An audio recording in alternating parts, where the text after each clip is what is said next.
It is Monday, the 18th of July 2022, and in this Skidmark I want to talk about ESCOM and just in general about electricity, because it is becoming a huge problem all over the world basically, and there are many reasons for it, and I have done another Skidmark which I haven't published yet, about how the power situation deteriorated in Ghana from where they were a great surplus generator which exported to all their neighbors to a point where their grid collapsed and for a blackout.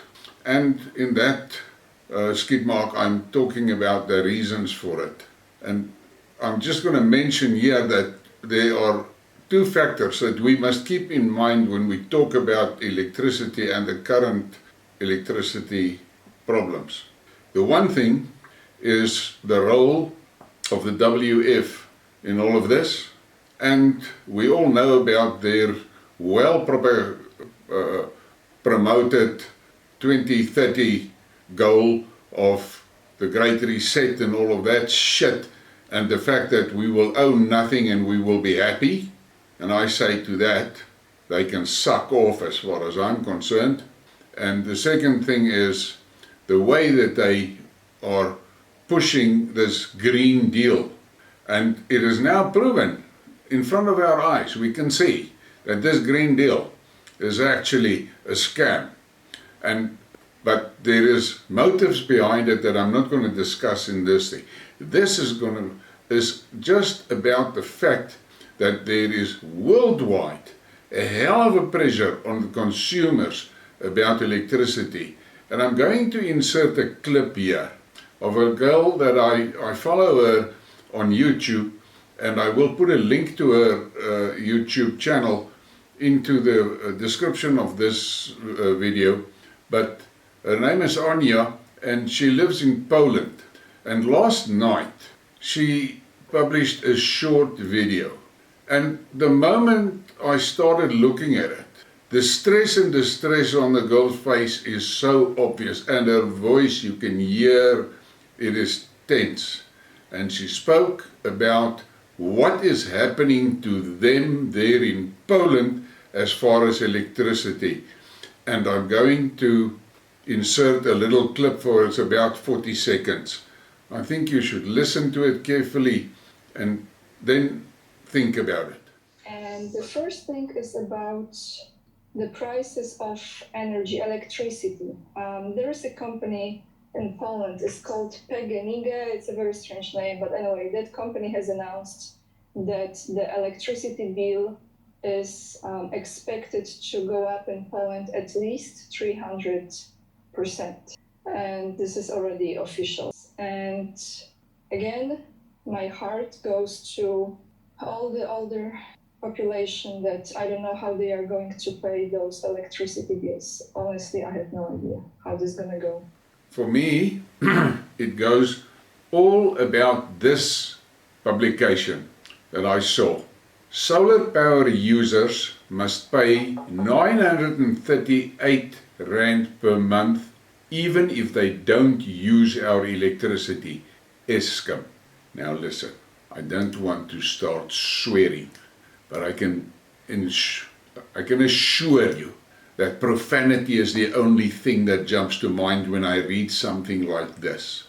And I'm going to put a link to this article also in the description, but I'm going to read some out of that article here, and you can pause the video if you want to reread it, but I will have the link to the full article in the description. In short, ESCOM said the new tariff would achieve the following: avoid unjustified over-under recovery of costs from customers that create unintended subsidies, ensure fairness, equity and transparency of subsidies existing in the system, include use of systems cost for generators, prepare for ESCOM unbundling by ensuring divisional costs are accurately reflected to avoid large tariff impacts after legal separation, provide the correct pricing signals for capacity and usage, mitigate volume and revenue risk, and avoid price increase impact of all customers, and in brackets reduced volume as higher price increases. Now, I cannot overemphasize how much constraint I have to exercise and restraint to just not burst out in waves and volumes of profanity. We are being abused beyond any point of decency. To give you an idea, and I'm just going to read this. As illustrated above, the new structure would also be detrimental to solar powers users who only occasionally use grid power.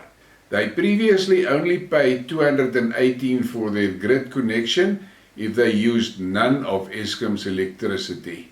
With the proposed additional fixed capacity charge, it would be $720 more expensive per month for a total of $938.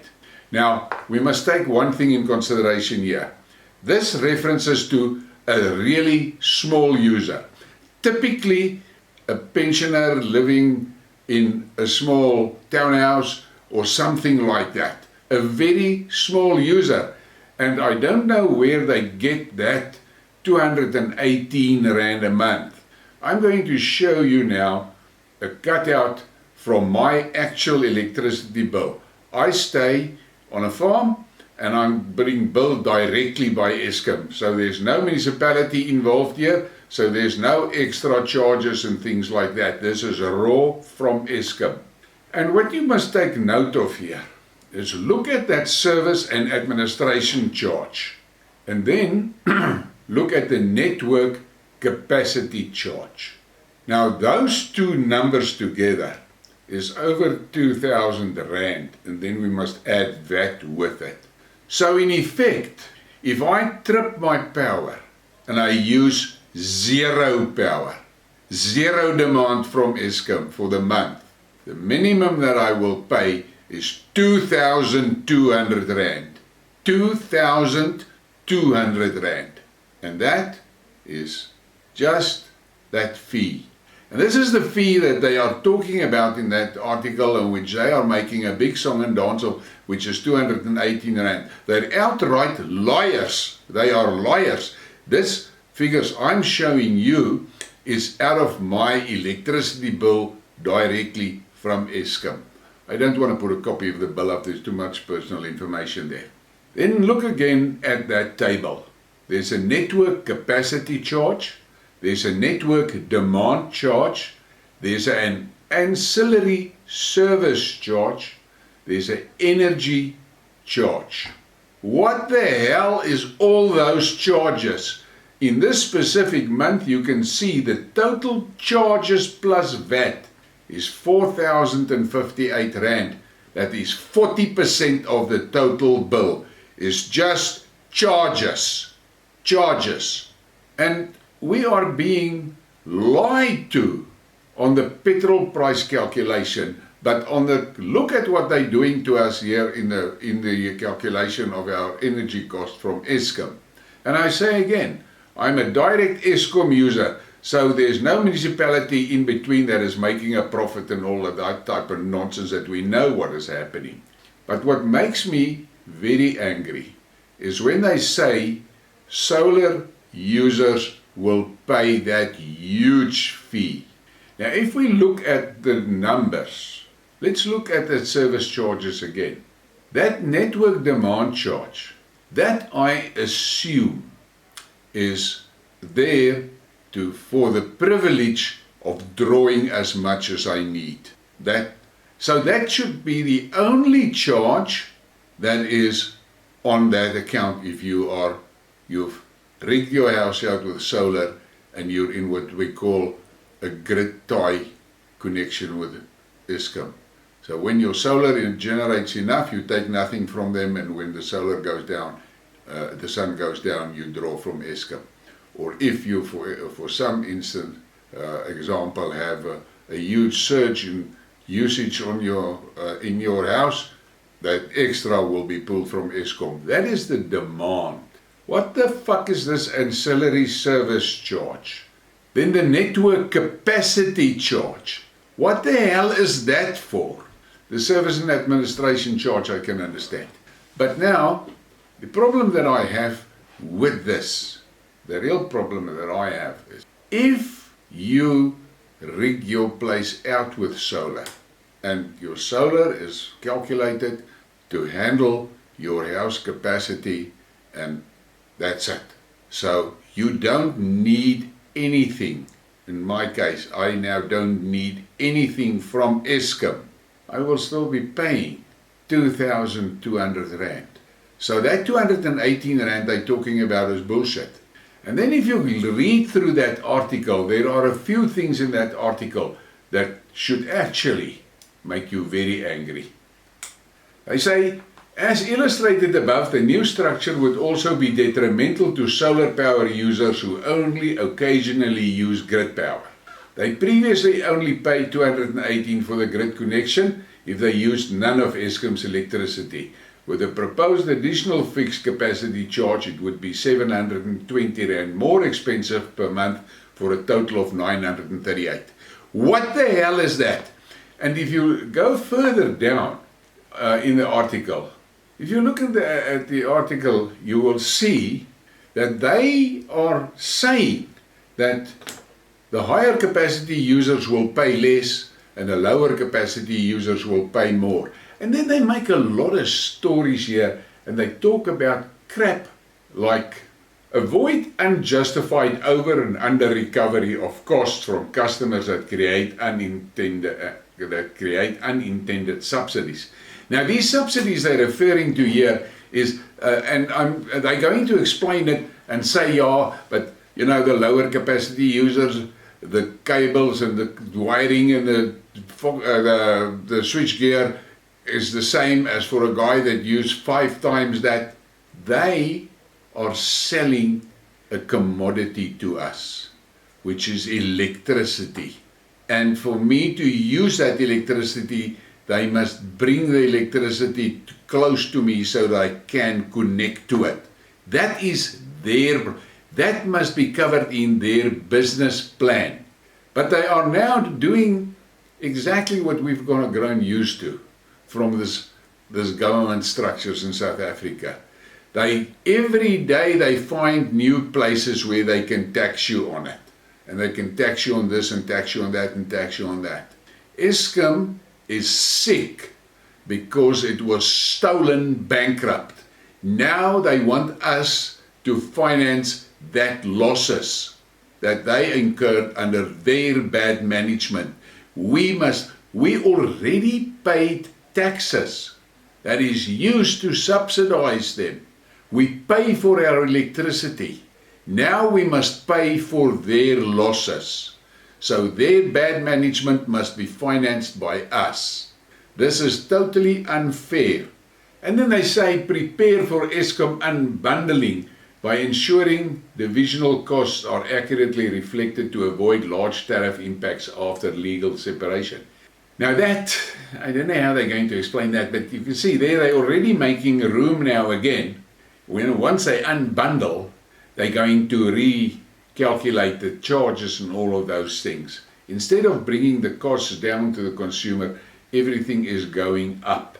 What makes me furious is that they're forever on our cases that we must save electricity, save electricity, save electricity. And when this load shedding crap started, industry analysts warned them, what you are doing now is you are forcing people to find alternative sources, and by the time you've sorted your shit out, you're going to find out that the demand for your product is going to drop. And it is exactly what happened. So the more the demand for their product dropped by people doing things to save electricity. I did a lot of things here on my place, switched over everything to LEDs and all of that, and I saved thousands of watts. But the more I save, the more they jack the tariffs up. So in the end, all that expenses I had to reduce my consumption was wiped out by increases in tariffs. We are being shafted here, and that's a fact. And I personally am convinced renewables is not the answer. Renewables is something that can assist. It's an assistant. It's not the answer. Renewables, Putin said it well at the SPIEF conference. Renewables has a place in the mix. But renewables is too expensive. The capital layout is expensive.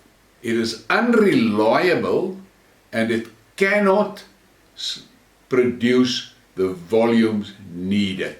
So, renewables must be seen in perspective. If all the homeowners in South Africa is incentivized to put solar assisted systems up, it's going to make a huge difference to what is demanded from ESCOM during the day.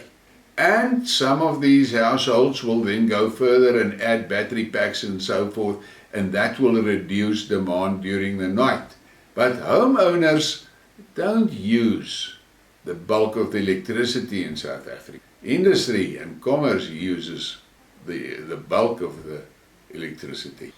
So instead of making it attractive for a homeowner to invest in solar panels and the switchgear that is needed to have a nice grid-tied system, instead of incentivizing that, they force you to do that with their high tariffs, and then they bliksem you with this type of charge that they're talking about now. If you don't use power from them, they're going to hit you with that. I am really upset about this thing. And I personally wish that the consumer movements in South Africa really take them on this shit plan. This is abuse in the worst sense of the word. And as consumers worldwide, we are being pummeled for an agenda, and we need to watch out for that. This ESCOM thing, what their proposals here, this cannot fly. This is robbery. Oh, by the way, hit that like and hit that subscribe. I'm so bloody upset I forgot about that. Thank you.